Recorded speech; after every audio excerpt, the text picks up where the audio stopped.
Welcome to the Judge Jury Show. The Judge Jury Show was founded by Mega School. I'm Jerome Bell, the founder of Mega School, and Mega School is high school, except it's for adults.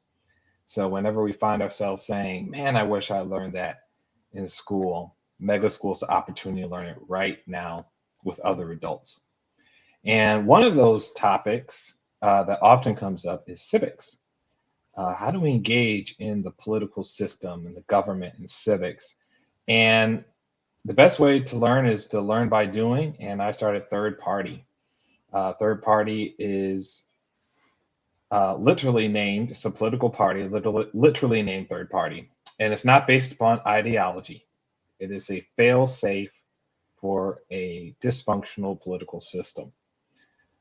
So all of our policies are mainstream. That means what's in our heart of hearts, behind closed doors, off the record. What do we really believe at 80% plus? So that's what we focus on to make sure that in the 90% agreement that we have across the political spectrum, across the political map, we're making sure we get that done with or without third party. If no one else will do it, third party will. Interesting problem came up when working on third party and having policies and developing policies is that I realized that sometimes the law on the books already solves the problem. It's just not being enforced, or we're not using the powers that we already have. So we don't necessarily need new law. We just need to enforce or use existing powers. And that's why I created the Judge Jury Show. The Judge Jury Show is to mainstream the power of the jury, that the jury is the ultimate judge in a jury trial. That's my belief. And the first line of defense in liberty and upholding the law is the jury. That is my belief. And so we need to prepare people and educate people and to know from a practical standpoint how to prepare for jury duty. What are the responsibilities in that duty? What is entailed in that duty? And how do we use that to create a culture of justice? So jury nullification is, without question, in my view, a part of the duty of the jury. Is that if the law is indeed illegal due to a higher level of law, then that makes a lower level of law in violation null and void. And therefore, you can't be guilty of a law that isn't valid and real, which is null and void, as determined by the jury, which is their duty. So third party through the Judge Jury Show, interviewing people who are involved directly in the jury system. That's people who served on jury duty first and foremost, as well as lawyers and judges and those running for judge, etc. But for today, we have Kirsten Tynan, Executive Director of the Fully Informed Jury Association. I stumbled across their literature at a Mises Caucus event here in Chicago, and I was overjoyed to see that there's already an organization talking about these things and has a lot of progress towards that end. So Kirsten, tell us a little bit more about yourself and the Fully Informed Jury Association. Sure. I'll start with nipping something in the bud that if I don't and it spreads, I'll never get it corrected. It's Kirsten, not Kirsten. Kirsten, I apologize. Kirsten, that's okay. I totally get it. I'm the Executive Director of the Fully Informed Jury Association, and we are a nonprofit educational organization that basically teaches people about jury nullification and how to still get on a jury once they know about jury nullification. And just to get everyone on the same page, I'll just mention what jury nullification is. When you are called to jury duty and you're given the instructions by the judge, you will be given two options.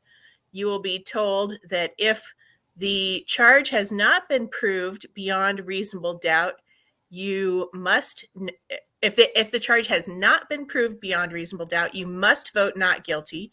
If the charge has been proved beyond reasonable doubt, you should vote guilty. Sometimes you will hear more strenuous language. Instead of should, they might say must or will. Those two are false. Appeals courts have ruled that that is not accurate, but typically find it is harmless, quote unquote, harmless error. Harmless error is a concept invented by the legal system to basically give the government a pass when it commits a constitutional violation or other violation. And so you will frequently hear that, here's what was told to the jury. It's not accurate, but we're going to say it's harmless error.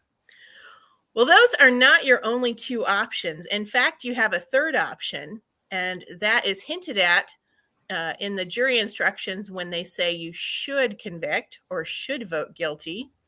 And that is, you also may vote not guilty, even if you think the law has been broken and it's been proved beyond reasonable doubt. So if you think, for instance, that the law is unjust or that it's unjustly applied in the case at hand, if you think that the penalty for breaking that law is unjustly harsh, if you think that generally it's a good law with a good penalty or a fair penalty, but there are mitigating circumstances in the case at hand that would make strictly enforcing it unjust, for any reason that you believe it would be better not to convict the person, you can vote not guilty, regardless of how well proven something has been.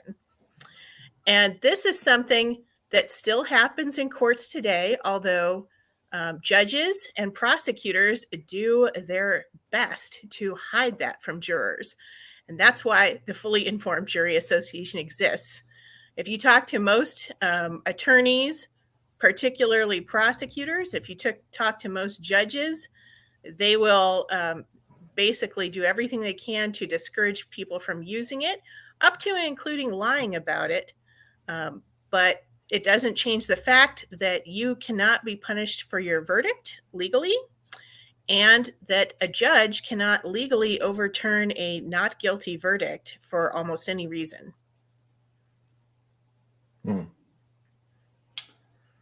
So, man, okay, Kirsten, where did I'm kind of curious about the history of the organization, and if you can give a little bit of history of maybe kind of the broader movement, what was going on even before the Fully Informed Jury Association formed, because I'm kind of new to the game. So I if you can maybe kind of enlighten us, if you could. Well, jury nullification education traces back at least as far as John Lilburn, I think in the 1500s. He would go around handing out brochures on various topics, one of which was jury nullification. So that's something we still have volunteers do today at outside of courthouses, at gun shows, hemp fests, at conferences, all kinds of different events, parades, all kinds of things. So our work has a long history. The organization was formally started in 1989. There was a talk given at a Libertarian Party National Convention that our two founders were inspired by. And based on what they learned about jury nullification, they formed the Fully Informed Jury Association to spread that information much further than a Libertarian Party meeting would spread it. They wanted to spread it nationwide. And so we have been doing that for 35-ish years now, a little over 35, I think. And so we exist because once people get into the courthouse, they will either not be informed or they will be lied to. And so you have to arm yourself with the knowledge you need. And we provide that on our website. We have a tutorial for people. If you get called for jury duty, I encourage you to visit FIJA.org/jury duty, because not only do you need to know about jury nullification, but then you need to know how not to get deselected from jury service just because you're fully informed about it. And so that is included in our jury duty guide that we are expanding regularly. I have had the opportunity, thanks to COVID largely, to watch online a number of jury trials in progress, like live streamed to the web. When courts were closed down or had restricted access, that did not take away the requirement that criminal trials be public. So to satisfy that, there was an expansion of what was live streamed to the public, and that has not entirely been maintained, but there still are a lot more trials than, say, 10 years ago that you can see from anywhere. So just watching those trials, watching jury selection, I've been able to get a sense of what kind of questions you might be asked and what kinds of tactics might be used to try and get you to provide information that you're not asked and you're not required to volunteer without being asked. For instance, one of the tactics that attorneys will use is they will ask an open-ended question, and if you just try to answer it very briefly with a short phrase or something, they will just be quiet and nod and leave an awkward pause. Because you want to talk, you really do. Once that pause is extended, you feel like, I should say more. I should fill this awkward silence. And then you'll start running off at the mouth and telling them things that they didn't know they should have asked you and that you weren't required to tell them. So things like that are things we cover in the jury duty guide. How should you appear when you show up for jury duty? What about if you get a questionnaire ahead of time? How do you answer that? I've noticed on a lot of the juror selection questionnaires, often, especially in high-profile trials, they will often send out a questionnaire ahead of time that you fill out, and they will leave like half a page of blank space. And that kind of makes you feel like, oh, I should write an essay here, but you don't need to. And the more you write ahead of time, the more information they have about you that they don't have to take their time, use up their limited time in court. They have a chance to go do research on you before you even get there. So how much do you want to write? Do you want to write an essay? Especially since it's time you're not getting paid for. Why should you do their job for them when they're getting paid like $400, $500, $600 or more an hour? And you might get, I don't know what state everyone who listens to this is in, but you might get between $15 and $50 a day for jury service. So I personally am not going to spend a whole lot of my time helping them out on their nickel when they're the ones making bank and we're the ones getting ripped off. So yeah. I'm thinking about the way juries. There's two examples that come to mind. I watched on Netflix a show called Lincoln Lawyer. And is season 2 of that out? No. I know they were greenlit for season 2. I know. No. I'm super excited. I want to see that, but I don't have Netflix right now, so I don't want to get it until it's out. I got you. Yeah. They but I thought they spent a lot of time going through the process of jury selection, which I found valuable. Yeah. There's a show on Amazon Prime called a Jury Duty. Just Jury Duty. Now it's a comedy. It kind of make fun of the process, but they I bring that up, both those examples, to say, let's talk about mega school. There's not a opportunity that I'm aware of to kind of practice being on a jury. And so when you're in it, from what I've starting to interview people, it's like people they feel like they're being processed, because they are. And so they kind of following the advice that you're saying, and I know you have a whole, it's on the website, people can review it, they can prepare. They are being processed, and in the moment when it's actually happening, it'd be kind of hard to actually, fulfill your duty. And that starts from when you're summoned. Like they send you that questionnaire. There's a right way and a wrong way to do that. And what's at stake is upholding the rights of your fellow citizen, and potentially even establishing court precedents or common law, or what is the practical application of the law. So it's not something to sneeze at. Yeah. One thing I will, actually, two things I wanted to point out, and I've forgotten the first one, but maybe I'll remember after I answer the second or comment on the second. It's important for people to know that jurors, when you refuse to enforce a law in a case before you, that does not prevent the government from prosecuting that same law again. It doesn't set legal precedent, but what can happen, and what we've seen happen, and what we have historical examples of happening, is when multiple juries refuse to convict for something repeatedly, the government gets embarrassed, gets humiliated, and stops prosecuting on those things. And that's how you end up with some of these archaic laws that are still on the books but aren't enforced. And two great historical examples. We actually have two constitutional amendments that were brought about in part because of jury nullification. The first was the 13th Amendment, emancipation. And in those cases, in 1851, the government was trying to enforce the Fugitive Slave Act of 1850, which, give me 1 second. A little tickle in my throat there. It was not going to go well. And they were trying to enforce that law, which was a key part of the Compromise of 1850, which was sort of Daniel Webster's, like, his shining example of how he could keep the country together. And he was kind of going to use this as a platform to run for president.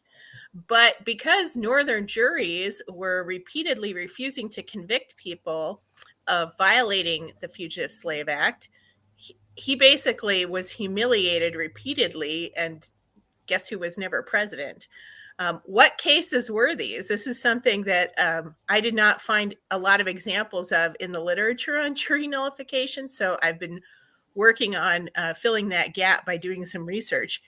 And two series of cases, one set took place in February 1851. These were called the Shadrach Rescue cases. They were prosecutions of both Black and white defendants who had aided a man named Shadrach Minkins in escaping to Canada.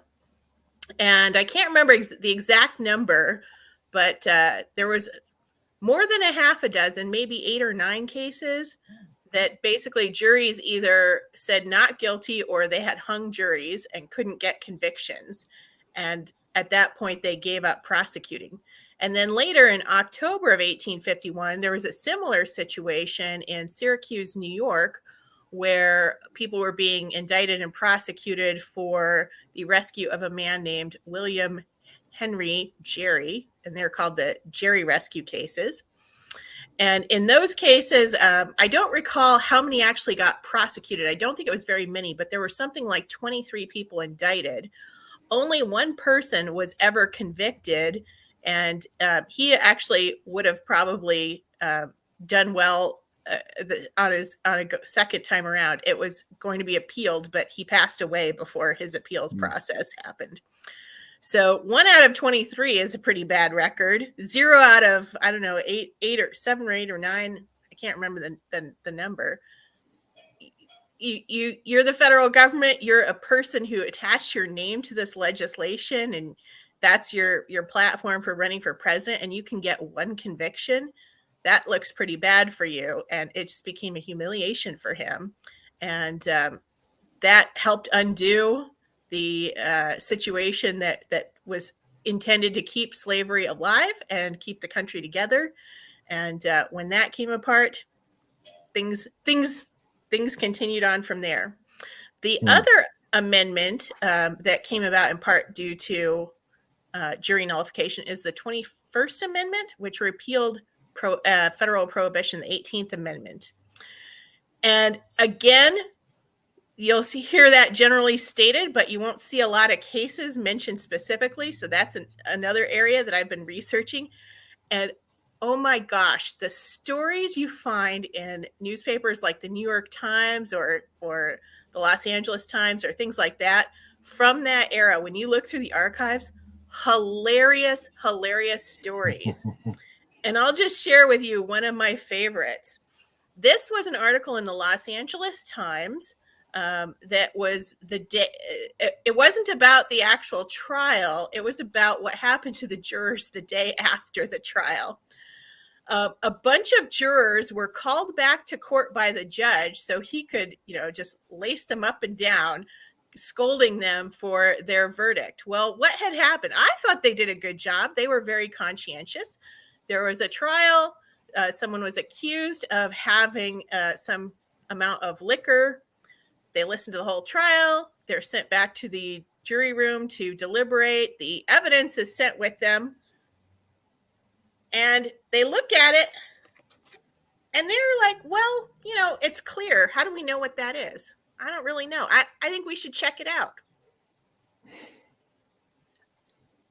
One by one, tested it several times, went around the table.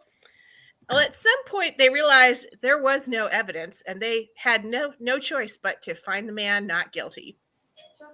So, Alexa, stop. All right. Okay. So they basically found him not guilty, and the judge was irate about this. Called them in. He couldn't change the verdict because you can't overturn a not guilty verdict for almost any reason. But he felt like he could at least tell them off. And all of the jurors came in except for one. There was one lady who was homesick. I'm sure it had nothing to do with their deliberations the day before. But you have enough of those kinds of cases, and prosecutors are just like, we're wasting our time. Should we keep doing this? And they stop prosecuting. And at some point, it's just unenforceable. And the government's like, well, let's take care of that with repealing it. So at least two of our amendments came about thanks to, in part, to jury nullification. And I don't remember the other part that I was going to comment on. So that's right. When it comes back to mind, just okay. Jump in. And do you see any? Can you think of any examples of an abuse of jury nullification? Oh, absolutely. I tell people that jury nullification is a tool, and like any tool, you can use it properly or improperly. And if you look at the Reconstruction era, post-Civil War, which I just sat through a reading group, and one of the things that we read was the testimony of two people who, post-Civil War, when they had the right to vote, they were now free, had been brutally beaten by people in their community to basically intimidate them out of their voting rights. So a series of cases called the Ku Klux Klan trials took place in Columbia, South Carolina in 1781 or 91. I don't recall off the top of my head. But one of the great wonders of the internet, especially for someone like me who lives in Montana, is that a lot of these historical books and records have been digitized. And so there's like an 800 and some odd page book that contains the trial transcripts of this series of trials. And just going through it, you see how the jury system, how the government basically changed the jury system to avoid jury nullification. You had to take an oath to swear that you had never participated in, or this whole long list of things. But basically, that anyone who had fought for secession, anyone who had in any way tried to prevent the government from enforcing a law, like all this kind of stuff, you were not legally allowed to be a juror. And why? Well, the flip side of how you can use jury nullification is if you get enough people on a jury who, are sympathetic to someone, who has tried to intimidate someone out of their voting rights, well, they're not going to convict that person. So no matter what horrific things they have done, so a lot of problems in the South regarding, how do you convict someone for these brutal beatings and, property destruction and all this stuff that took place if you randomly pick people from a community that already doesn't want those people to have their rights. So yeah, and that extended all much further into the future. A famous case that you'll hear talked about is the trial for the murder of Emmett Till. And so yeah, it can be used wrongly. Yeah. One thing I will say, I thought Sonia Sotomayor put it well. She was interviewed at New York University and was asked about jury nullification. And she said what she thought. She said she didn't think the founders thought juries always got it right, but they were going to get it right more than the government. So even looking at those situations where, like, let's say you have an all-white jury who is looking at a white defendant who is accused of killing a black person, and the eight. I suddenly just realized my date was totally wrong. It should start with an 18, not a 17. So ignore the date I put with the Ku Klux Klan trials book. But anyway, in that era, if someone's racially motivated to murder someone and they have sympathetic jurors, that's terrible. But what's the alternative? Is the judge going to be someone who is more upstanding? I mean, in a racist community with that level of rampant racism, the judge is probably just as racist, if not more. That's, it's not like they're going to be magically a better person than, most of the people in the community. So it is a problem. It's certainly not perfect. And I don't promote jury nullification for the sake of jury nullification. I promote jury nullification and jury rights because I think it's our best option of all the options on the table. If I hear of something better, I will change. But my main goal is to uphold liberty and justice. And this is a tool which we can use to do that. Is it always used to do that? No.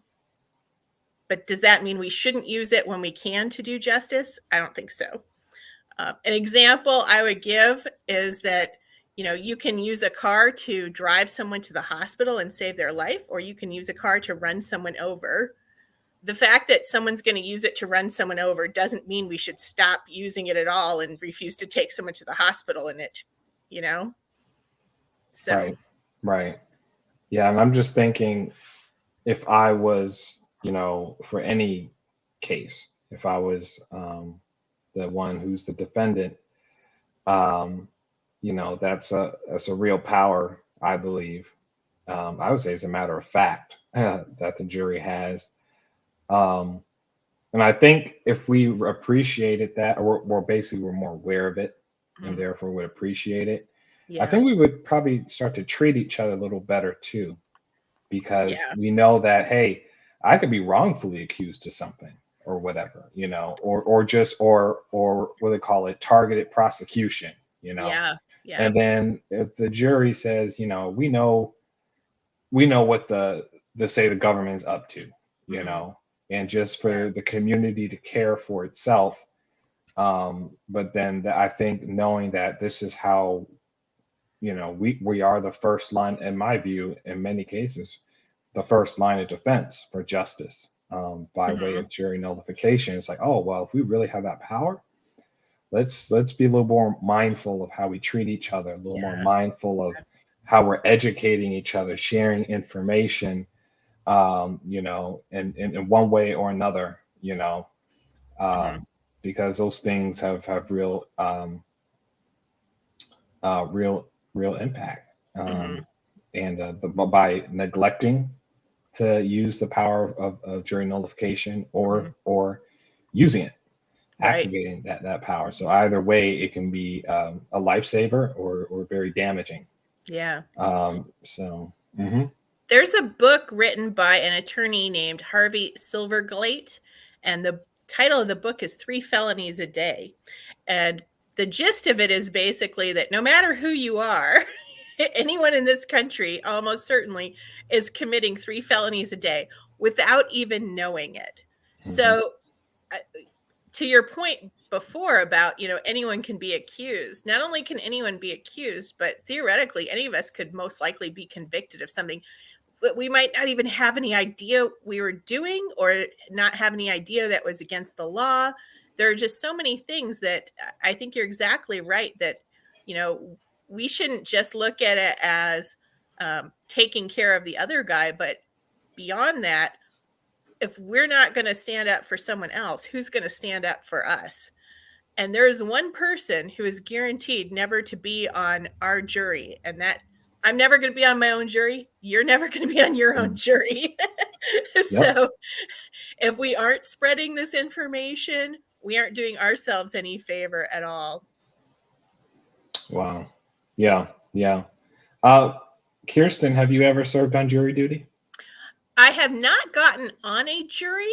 I have gotten called for jury duty.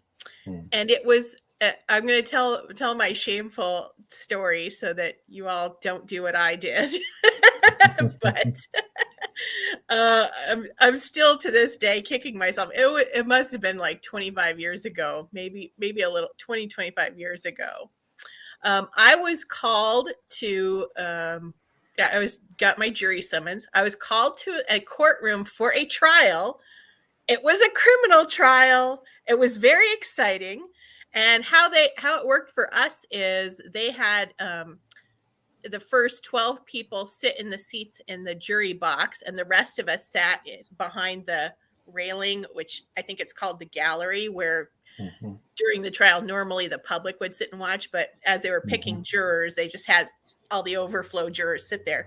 And as they would question the 12 in the box, when someone got removed for cause, they would leave the room. Everyone would scoot up a seat, and then they'd pull someone from the gallery to fill in, so that, and then that person would answer all the questions that had already been asked. And then when they were all caught up, they would continue asking the group questions.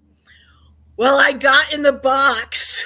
I got as far as answering questions, and here's where I was not doing my best thinking. And what you had mentioned about, I remember what I was going to say before. What you had mentioned about you don't get a chance to practice before. This is where it would have come in handy. And in fact, I will mention before I continue my story that we actually have training that if people want to have a chance to practice, we can get a speaker to you either in person or remotely, depending on the circumstances. But we have a presentation where we talk about jury nullification, and then we do the jury selection, practice jury selection. We don't do a whole trial practice, but practice jury selection. So you get a chance to answer questions and face an attorney or a mock attorney and kind of be grilled that way. Awesome. But I hadn't had that. And I was probably in my 20s. I had a lot of opinions, as one does. And when one really likes one's opinions and wants other people to, behold the gems of wisdom that they could share, they go on and on, yap, telling you everything you want to know and more. That was me. But it turned out it was a drug case. The defendant was accused of 2 things, both victimless offenses. One was possession of drugs, and the other was possession of drug paraphernalia. What was that paraphernalia? He was being charged with a separate count because the drugs were in a Ziploc bag, and because the drugs had touched the Ziploc bag was now drug paraphernalia and became illegal, which I won't use bad language here, but I had an unfavorable opinion of that law, certainly. Not to mention that I'll share my opinion on the other law, because then we were asked, one of the questions we were asked is, do you believe in legalizing drugs? And I said yes. At which point I was asked which ones, and I said all of them. And a gasp went through the room, and there was a moment of silence. So this was the prosecutor was asking me this, and then after this awkward pause, the judge then asked me, "Do you think you could judge this case fairly and impartially?" And I thought, I may be the only one in this room who can. I'm going to say yes. And I said yes. I was not removed for cause, but excuse me, I then had to sit through the whole lunch break and then came back, and I was kicked out using what is known as a peremptory strike. There are two kinds of ways to deselect a juror. One is challenge for cause, and one is a peremptory challenge. A challenge for cause is there's some reason why you just couldn't be fair and impartial, such as the defendant is your brother, or you're married to the prosecution's main witness, some cop. There's some sort of inherent reason why you couldn't be fair and impartial.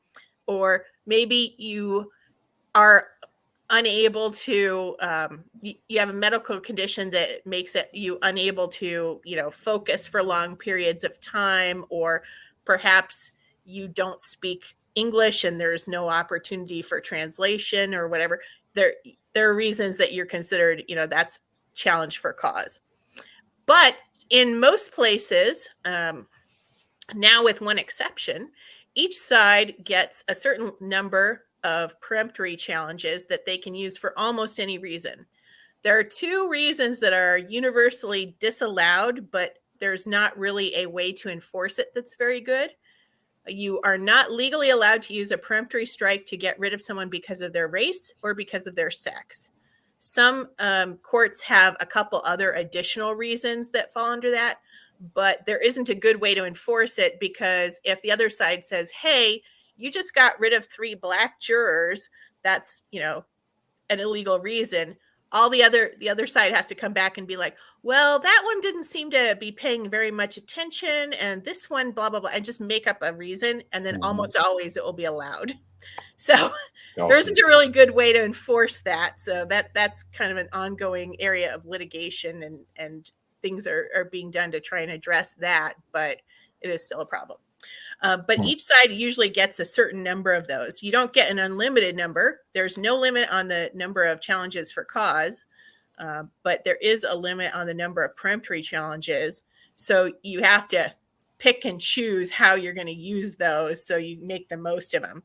The one exception is the state of Arizona, as of last January 2022, they got rid of peremptory challenges altogether. Nobody gets any. So that's a new and interesting experiment. If you look back in history, though, even that's not correct. I think that would be, right now, that's like my second best scenario. But originally, if you look in Blackstone's commentaries on the laws of England, he was a highly respected and noted jurist who is cited in court documents still today. He basically explained that the crown, the king, the government, all kind of the same, they were not allowed any peremptory strikes, whereas the defendant was allowed 35 peremptory strikes. And how did they come up with 35? That is 3 full juries minus 1. And it was basically, the idea was, if you were going to get rid of 3 full juries of people, the only reason you would get rid of that many people is that you had no intention of ever being tried, and then now you're in bigger trouble in other ways. So don't exceed 35. But he basically said, our system is bending over backwards so that the accused cannot say that they were, railroaded or had an unfair time. You can get rid of as many as 35 people and still, be within your rights. Whereas the government couldn't get rid of any. So it should all be for the accused and none for the government. But I would say right now, until we see how this works out, my guess is that nobody gets any is my second best scenario. But yeah. Innocent until presumed innocent. Yes. Yes. proven guilty. Yeah, Yeah. yeah. So I of course got kicked off, and ever since then it's kind of gnawed at me because at the time I was like, well, I sure told him, aren't I smart? I gave him my opinions. And now I'm like, Mhm. well, what happened to that person sitting at that table? What did I do?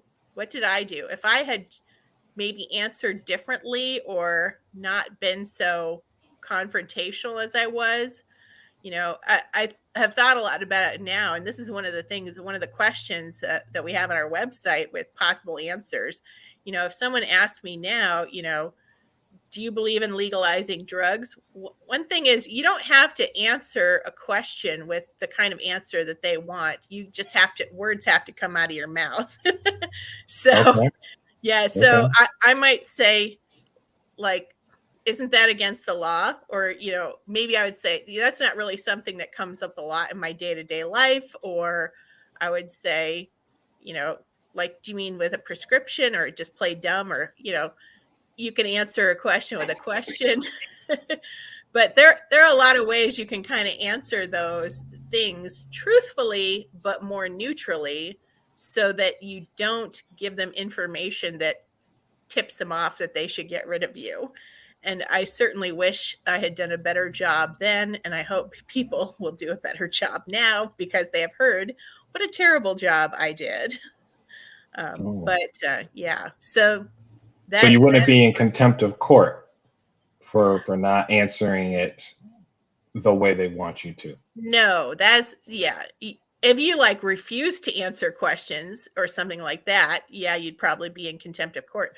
But if you go at it and just like, hey, I'm doing the best I can. I'm sorry I don't understand what you mean, kind of thing, you can they can't if you're playing dumb, they can't, hold you in contempt of court for being dumb or things like that. Or if you don't understand the question, that's on them. That's not on you. So yeah, Hmm. that's Hmm. not that's not something that would be likely to happen. But yeah, so we definitely have questions and from specific types of cases, like drug cases or firearm cases or things like that, and we'll be expanding those questions.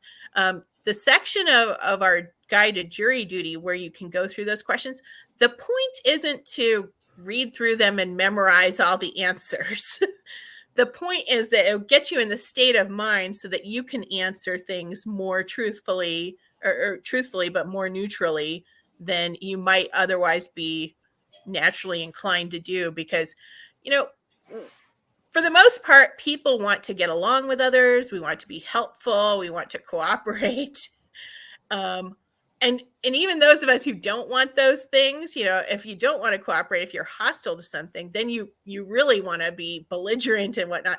And both of those things kind of play into the script that prosecutors are well familiar with. They do this every day. We do this maybe twice in a lifetime, 3 times at the outside. I don't think I've ever heard of anyone doing jury duty 4 times. I'm not sure if I've heard of anyone doing jury duty 3 times. It is pretty common for people to do it twice, but I've never heard of anyone doing it 4 times. So Hmm. Hmm. that's in a lifetime, that's like once every 15 to 20 years. So you don't get a lot of practice.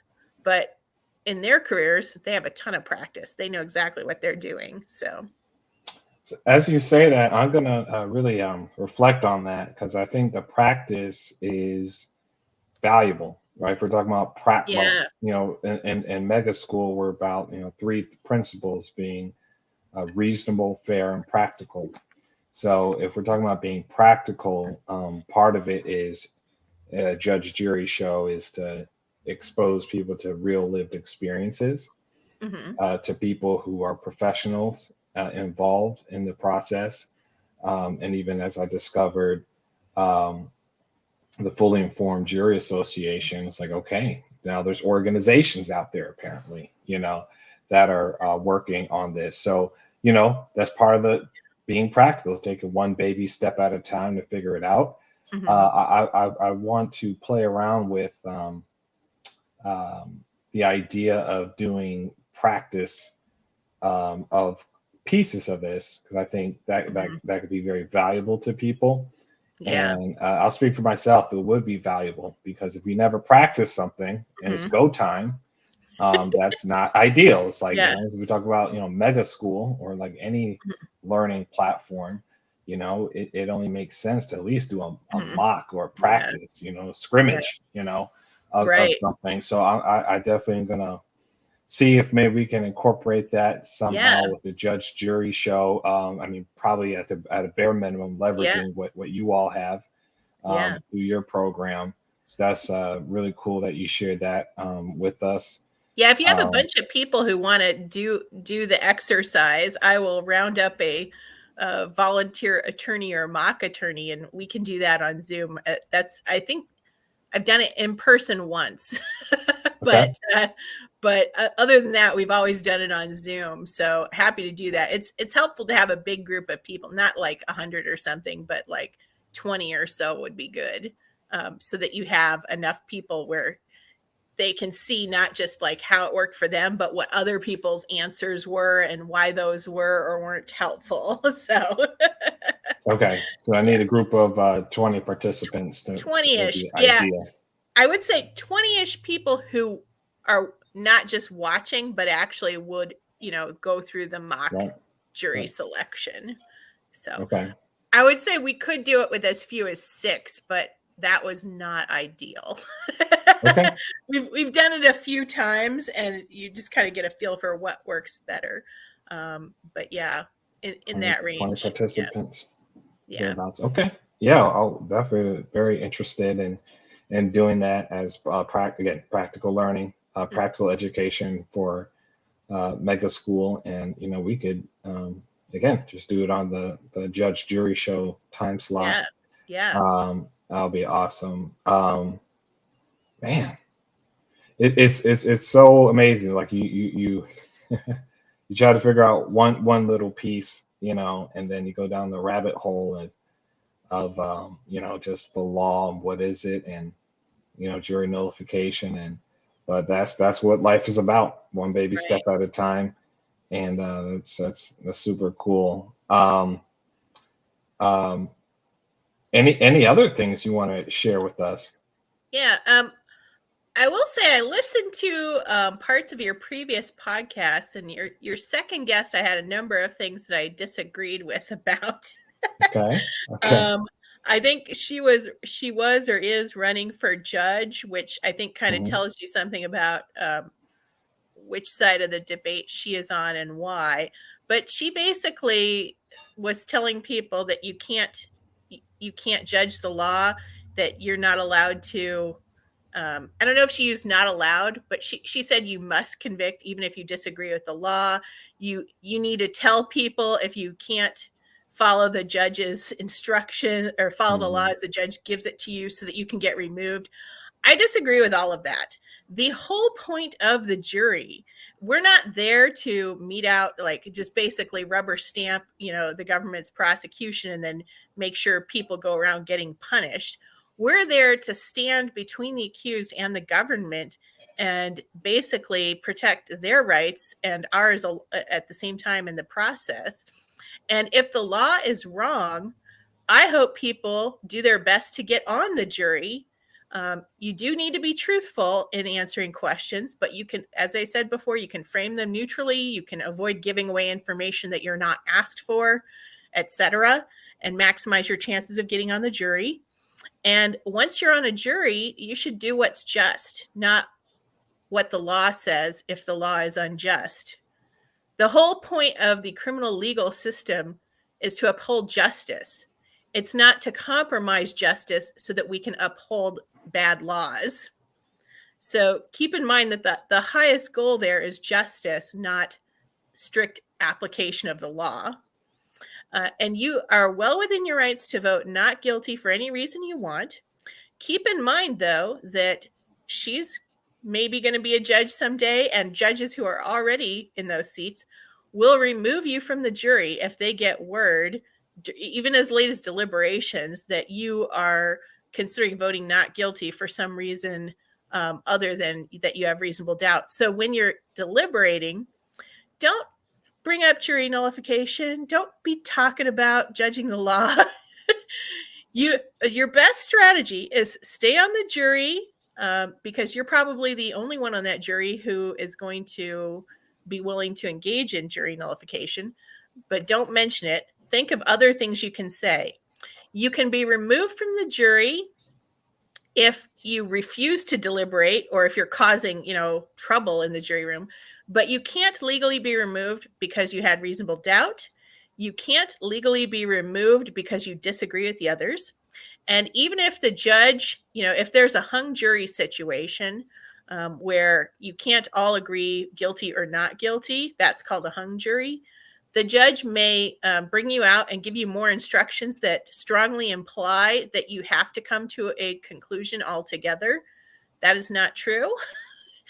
Eventually, they will accept that it's a hung jury and declare a mistrial on that or those charges where you couldn't agree. So don't discuss jury nullification.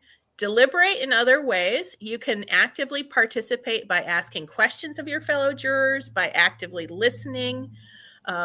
If someone is asking, well, I don't remember what was said here, and you do, you can, throw that in and be part of the conversation. But when it comes down to it, if you do not think that person should be punished for what they did, even if the law says they should be, you can vote not guilty.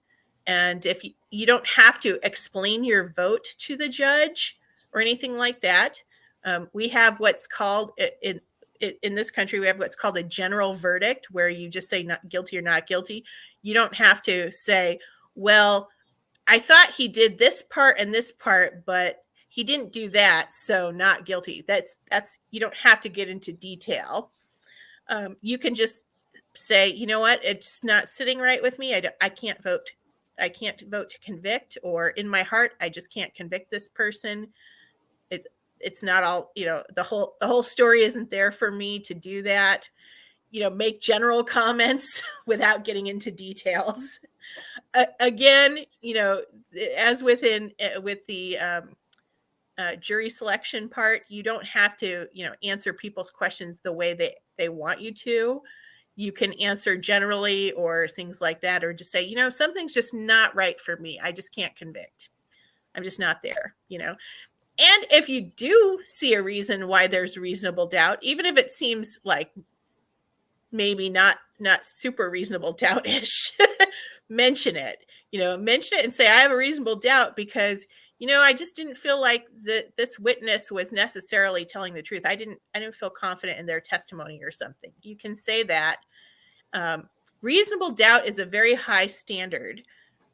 You will often hear another standard that is not the standard for convicting someone, but for other things in other legal cases, is called preponderance of the evidence.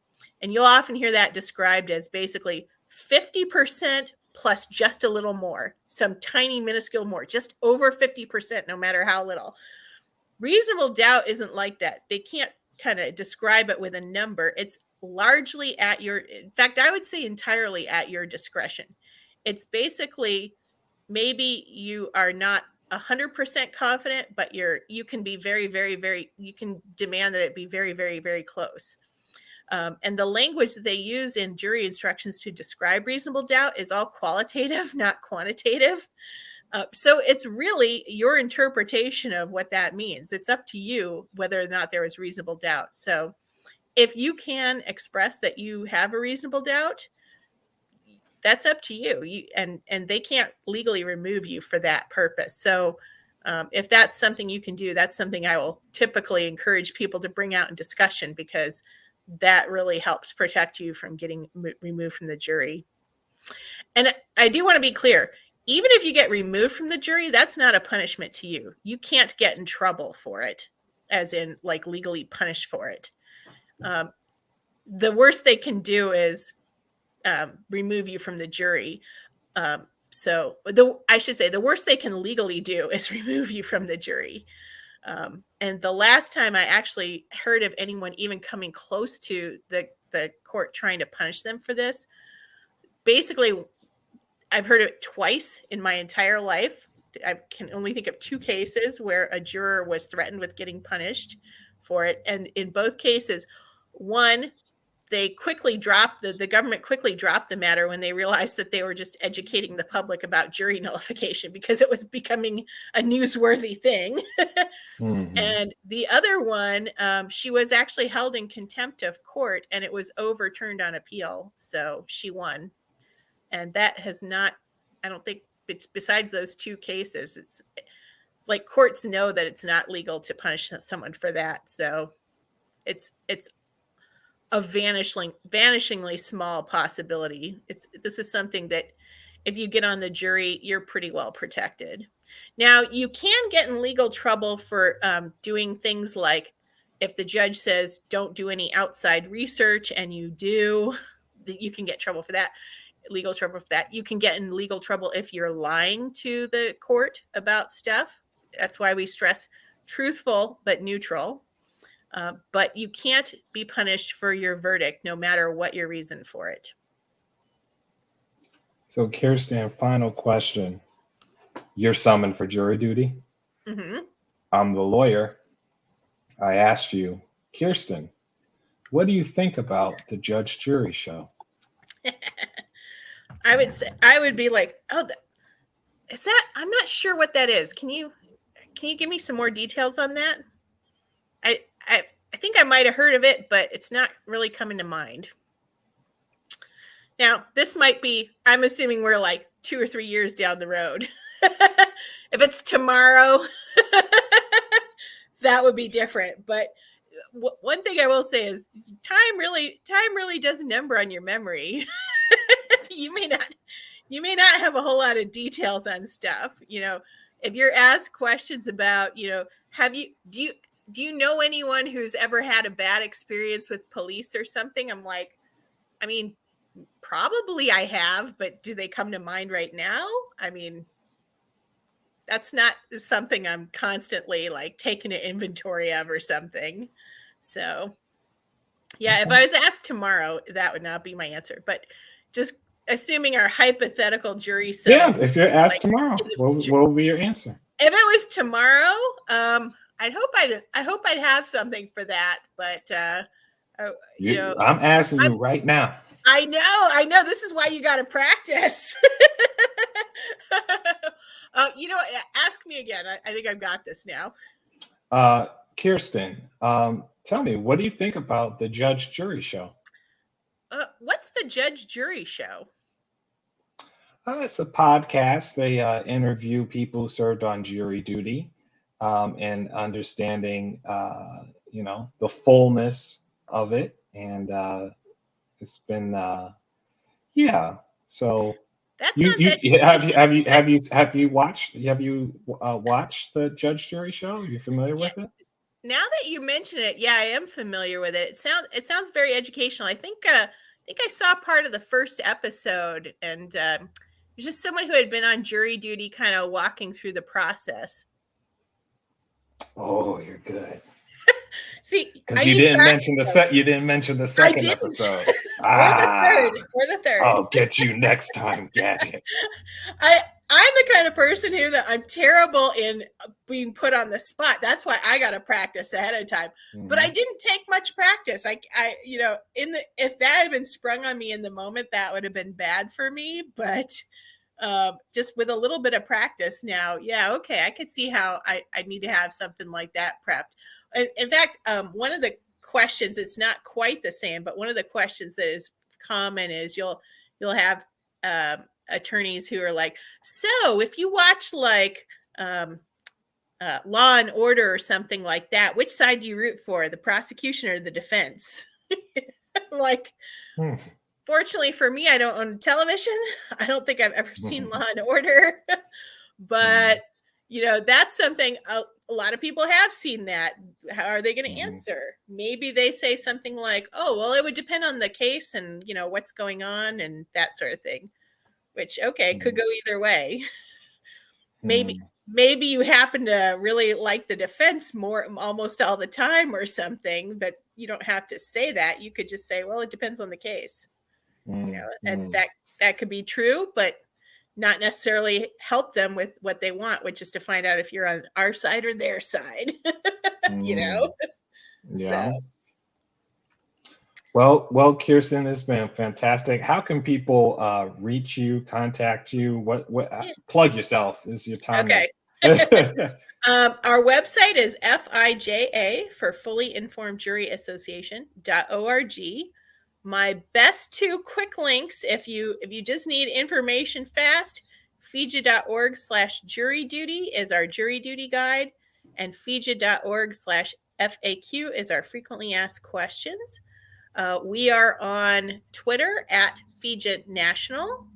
And I should actually just say, if you go to our homepage, all of our social media links are up at the top. So that's probably the easiest way to get to them rather than trying to remember. But we're on Facebook, we're on YouTube. We have a Substack newsletter, which I forgot to mention. I've answered a bunch of jury-related questions on Quora. So you can find us a lot of places. And if you need to email me for some reason, AJI@FIJA.org. AJI stands for American Jury Institute, which is sort of the name we use in association with our publishing, or have historically used in association with our publishing of materials. Not so much anymore, but that's the email address, AJI@FIJA.org. AJI@FIJA.org. Got it up there on the screen. People can get that, and they can also get the main site, FIJA.org, and then kind of funnel down through there. Kirsten, you've been awesome. I hope we can get together again, and definitely at a minimum do that mock. That would be fun. Yeah. We'll get to 20. But if we can do that, that'll be awesome. If it's less than that, that's okay. I'm just thinking that's about where we've had like the sweet spot. So okay. I would say not less than 6 though. Okay. Yeah. Okay. Well, cool. Thanks again. Stick around. We'll say our goodbyes. And thank you for having me. Yes, absolutely. You've been awesome. So again, this has been the Judge Jury Show. And until next time, court is adjourned.